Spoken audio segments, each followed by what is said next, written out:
Today we're diving deep into the top 5 real estate questions that get asked online. Question number 1, how should I prepare my house for sale?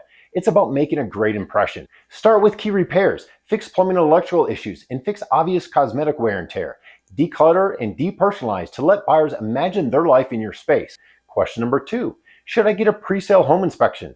Well, it depends. While it's a great way to uncover potential issues and fix them ahead of time, it also means you have to disclose everything you found to prospective buyers.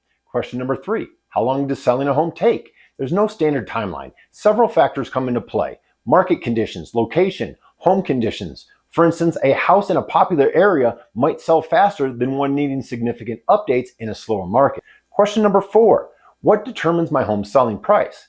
Key factors include location, condition, and market trends.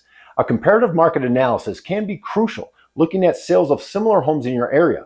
A home in a good school district, for example, might be priced higher than a similar one elsewhere. Question number 5, why is there a difference between the assessed value and market value of my home? Assessed value is for tax purposes and may not reflect the current market conditions. For example, your home's market value could be higher due to recent demand or upgrades, even though the tax assessment hasn't caught up yet. For more on these topics and to get the scoop on the next 5 questions online, swing over to my blog on coloradahomesbymike.com. Your guide to navigating the real estate world is just a click away.